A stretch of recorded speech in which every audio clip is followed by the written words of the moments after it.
Hello everyone, and welcome to Up and Running, Playing with Power MTG's Deck Tech series that helps you get up and running with a new deck as soon as possible. This series will teach you how to pilot the deck, main win cons, strengths and weaknesses, key card choices, mulligans, what to watch out for, and how to stop it if you're against it. Today's deck is Brago, King Eternal. This deck, called Brago Stax, seeks to set up and stacks the board state while using Brago's ability to break parity and end the game with a combo win. So, let's dive right in. This deck is a disruptive deck, meaning this deck seeks to achieve board control and aims to disrupt opponents before going for its win. This deck plays symmetrical stacks pieces and then aims to break parity using your commander. This deck has both proactive and reactive elements to be able to fight many archetypes. This deck is also still very formidable on a budget, meaning you don't have to break the bank to play this deck. This deck is very reliant on its commander, so a lot of disruption on the commander can shut the deck down. This deck is also reliant on combat, so things that prohibit that can be an issue. This deck also requires a good opener, so sometimes you have to mulligan aggressively to get the hand you need, which is typical of a disruptive deck. You will like this deck if you enjoy playing slow, grindy games with stacks and disruption, you enjoy piloting complex decks with a lot of intricacies, and if you like playing cards not seen at a lot of CEDH tables. But before we go any further, let's talk about our commander, Brago. Brago, King Eternal, is 2, a white and a blue for a 2/4 legendary spirit. Brago has flying and reads, whenever Brago, King Eternal deals combat damage to a player, exile any number of target non-land permanents you control, then return those cards to the battlefield under their owner's control. The main strategy of this deck is to go long. You want to establish pressure early on in the form of stacks to slow players down. Then you could start breaking parity with your commander and pull ahead to combo out to kill opponents or establish a hard lock on the game. The main win con of this deck is to use your commander to accrue additional value from your other permanents while simultaneously making it difficult for your opponents to play. You play cards that give you value while disrupting your opponents like Stupefying Touch, Tangle Wire, and Venser, Shaper Savant. Counters on permanents can be reset, auras can be moved around, and problem permanents can be dealt with. There are tons of other value pieces to flicker with this deck, and each one will allow you to pull ahead of your opponents. Once you've established board control, you can use Brago's ability to combo off for a win.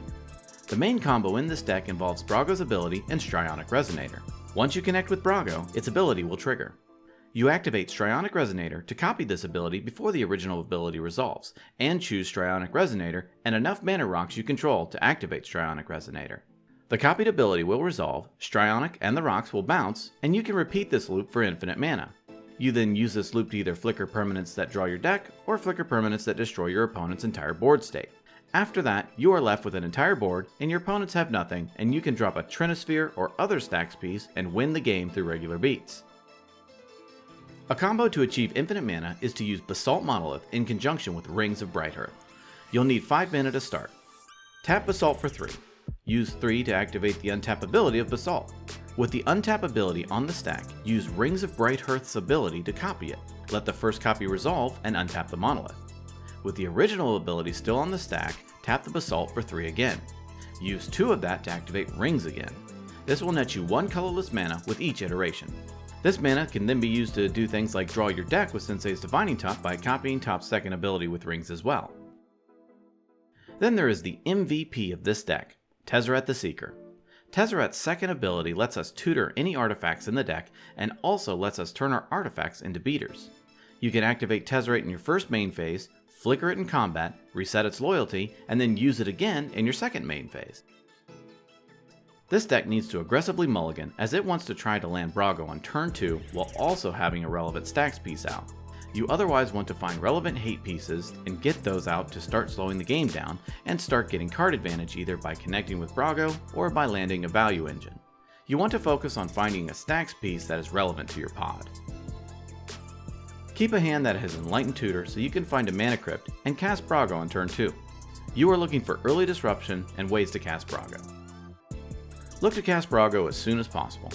Have a relevant stacks piece or a way to find a relevant stacks piece for your pod to begin slowing people down. It's fine to go slow if you think your pod is going slow, though if everyone is playing stacks, then you might be in for a bad time.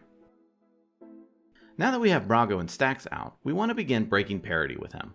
While some things don't need to be reset, using Brago to make your permanents blink is usually the way we protect them and get their maximum use. It can also reset troublesome auras, or can redirect our own auras onto newly relevant things.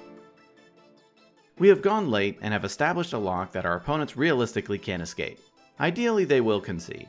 If they don't, get rid of all their permanents. If they still refuse to concede, ultimate Tezzeret and beat your opponents to death with your artifacts. Now you know the main components of this deck, let's quickly go over the rest of the deck. Mystical Tutor, Enlightened Tutor, and Whir of Invention all allow us to tutor up key pieces of our deck. Trinket, Trophy, and Tribute Mage all let us fetch up artifacts and can be blinked to fetch up additional ones as well. Spellseeker, Recruiter of the Guard, Fabricate, and Transmute Artifact help round out our tutor package, and the creature tutors can be flickered. Omen of the Sea, Stupefying Touch, and Mystic Remora all let us draw cards, and Flickering Remora will let us reset the counters on it every turn. We have a selection of hate bears as well, including Aven Mind Censor, Drannith Magistrate, Ethersworn Canonist, Linvala Keeper of Silence, and Phyrexian Revoker to round out the list.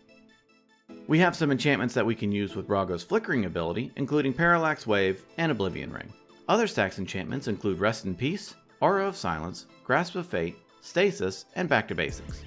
Remember, we can untap our own rocks and help pay for things like Stasis to break parity.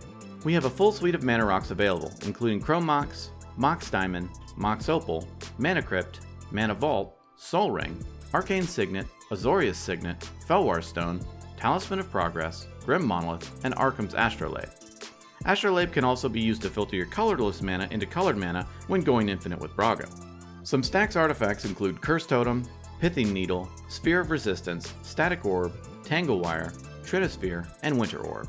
We run Narset Parta Veils to disrupt card draw as well as dig into our deck. Our land base is typical, with plenty of snow-covered basics to fight against Blood Moon effects and play around our own Back to Basics. So now you know how the deck works. So, what should you watch out for? Also, if you are against this deck, what should be used to stop it? Since our deck is very reliant on our commander, any sort of stealing, removal, or blocking will prevent this deck from executing its game plan of breaking parity. Null Rod effects severely hurt this deck as our main combo, and our infinite mana combo, relies on the activated abilities of artifacts. Very fast decks may also outpace Brago if we haven't set up or found a relevant enough hate piece to stop the fast decks. We highly recommend you check out the primer on this deck, listed in the description below. We also recommend a number of gameplay videos to see it in action. The links are also in the description. You can also check out the Azorius Discord channel where you can discuss this deck further. A big thanks to the curators of this deck for piloting, testing, and creating the primer. What do you think about this deck? What deck would you like to see next? Let us know in the comments below. If you want to see more videos like this, please consider supporting us on Patreon. You get all kinds of benefits for your direct support.